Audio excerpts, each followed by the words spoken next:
Hello everyone, first year और second year class chapter हमने आपको पढ़ा दिया था। आपका चैप्टर था रामधारी सिंह दिनकर जी ने लिखा था उद्यमी नर।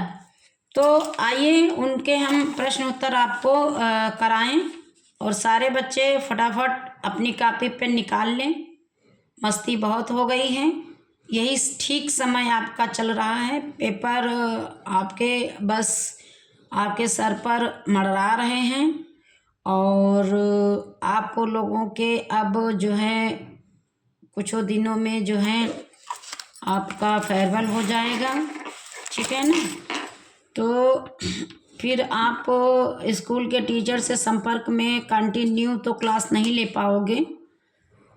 फिर भी हमें लगता है कि हम आपकी बुक कंप्लीट करवा देंगे पदभाग, ठीक ना। फर्स्ट ईयर और सेकेंड ईयर क्लास अगर जिस भी स्टूडेंट को हमारे द्वारा पढ़ाया कोई भी पाठ, अगर चाहे वो गद्यांश का हो चाहे पद्यांश का हो, अगर समझ में नहीं आ रहा है तो कमेंट बॉक्स में कमेंट अवश्य करें। कोई डर नहीं, कोई हिचक नहीं कि मैम जी क्या कहेंगी हमारे बारे में, कुछ नहीं बेटा। हम देखेंगे कि कहाँ कमी आ रही है, उसको और भी बेहतर बनाने की कोशिश करेंगे ताकि हम चाहें आपका भविष्य उज्जवल हो और आप अच्छे से स्टडी करें और अच्छे नंबर प्राप्त करें। बस यही हमारा मुख्य उद्देश्य है।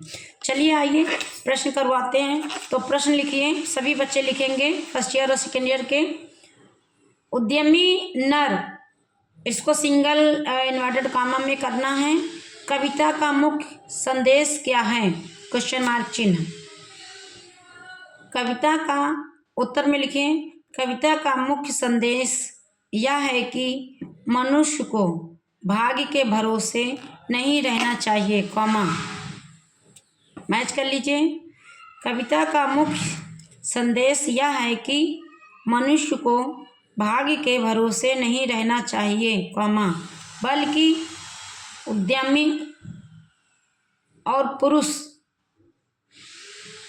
उद्यम और पुरुषार्थ के बल पर ही सफलता, सुख और उन्नति प्राप्त करनी चाहिए। उद्यमी व्यक्ति ही समाज का वास्तविक निर्माता है। ये आपका प्रश्न है। अगला प्रश्न,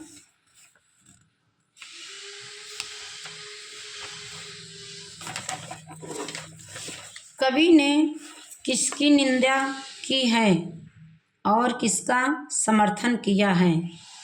कवि ने किसकी निंदा की है और किसका समर्थन किया है? क्वेश्चन मार्क चिन्ह।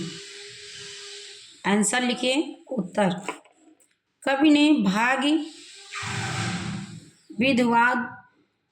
विधवाद की निंदा की और कर्म साहस तथा पुरुषार्थ उद्यम का समर्थन किया है। अगला प्रश्न लिखिए, उद्यमी नर जो है उसको आप सिंगल ब्रैकेट में लिखिएगा। से कवि का क्या आशय है? तो उत्तर लिखिए, उद्यमी नर वह व्यक्ति है जो आलस्य छोड़कर साहस और परिश्रम से अपने लक्ष्य को प्राप्त करता है, कॉमा कठिनाइयों को पार करता है और धन संपत्ति अर्जित करता है, पूर्णविराम। अगला प्रश्न लिखिए, भाग्यवाद को कवि ने क्या बताया है? क्वेश्चन मार्क चिन्ह। उत्तर लिखिए, कवि भाग्यवाद को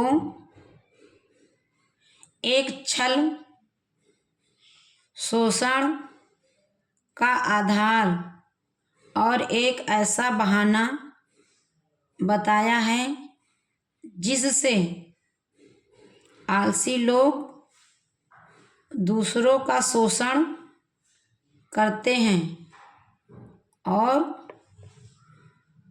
अपने पाप कर्मों का लाभ उठाते हैं, कॉमा, जबकि मेहनती व्यक्ति मेहनत करता है, पूर्णविराम। अगला प्रश्न लिखिए। कवि के अनुसार प्रकृति के सुखों पर पहला अधिकार किसका है और क्यों, क्वेश्चन मार्क चिन्ह। उत्तर में लिखिए सभी बच्चे। प्रकृति के सुखों पर लिख लीजिए। प्रकृति के सुखों पर सबसे पहले उद्यमी मनुष्यों का अधिकार है, क्योंकि वह अपने परिश्रम से अन्न, जल और धन उगाता है, इसलिए उसे ही सुख मिलना चाहिए और वही व्यक्ति सांसारिक भोग विलासों को प्राप्त करने का महत्व रखता है। जो व्यक्ति परिश्रम करता है, पूर्णविराम।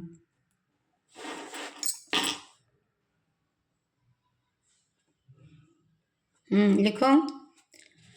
करके प्रश्न है बेटा, ये सभी बच्चे देख लें, प्रश्न है। आज हम आपको खड़े होकर के नहीं, बैठ करके लिखवा रहे हैं। थोड़ी शरीर में कुछ प्रॉब्लम है तो इसलिए, ठीक ना। तो कोई माइंड नहीं करेगा कि मैम जी आज जो है चेयर पे बैठ करके प्रश्न उत्तर लिखवा रही थी, फर्स्ट ईयर और सेकेंड ईयर क्लास, ठीक ना। तो लिखिए प्रश्न।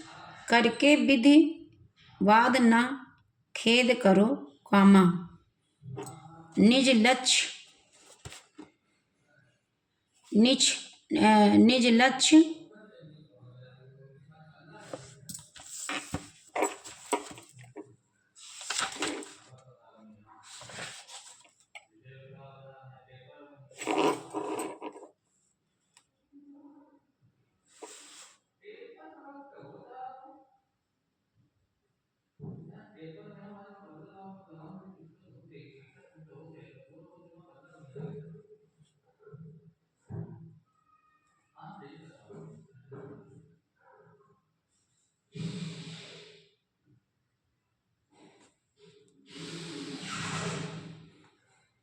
लिख लिया सभी लोगों ने।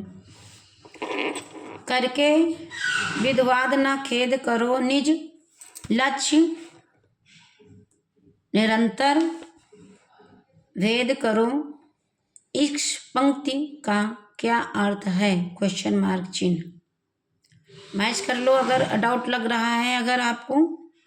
करके विवाद न खेद करो, कॉमा, निज लक्ष्य निरंतर भेद करो। इस पंक्ति का क्या अर्थ है, उत्तर लिखो। इसका अर्थ यह है कि भाग्य के भरोसे बैठकर पछतावा मत करो। ब्रैकेट में लिखो, विवाद ना करो, ब्रैकेट बंद करके लिखो, बल्कि अपने लक्ष्य को लगातार भेदते रहो। लगातार भेदते का मतलब ब्रैकेट में लिख दो, निरंतर प्रयास करते रहो। उसे प्राप्त करने के लिए, हाँ देखो मैंने लिखाया है ना, निरंतर प्रयास करते रहो, कॉमा, क्योंकि उद्यम मेहनत ही असली भाग्य है जो कार्य सिद्ध करता है, पूर्णविराम। तो क्लास इस प्रकार से आपका जो उद्यमी नर है, ये भी चैप्टर हमने कंप्लीट करा दिया है। अगर 1-2 क्वेश्चन छूट रहे हैं तो उसे आप अपनी थ्रू कर लीजिएगा और आपके चैप्टर यहाँ तक पद्य भाग में कंप्लीट हो गए हैं।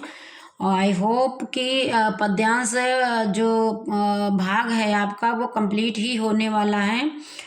आप लोग बस मेहनत करिए, उसे कंटिन्यू नोट्स बनाकर लिखिए और लिख करके कॉपी में मत रखिए क्लास, उसे रिवीजन भी करते रहिए।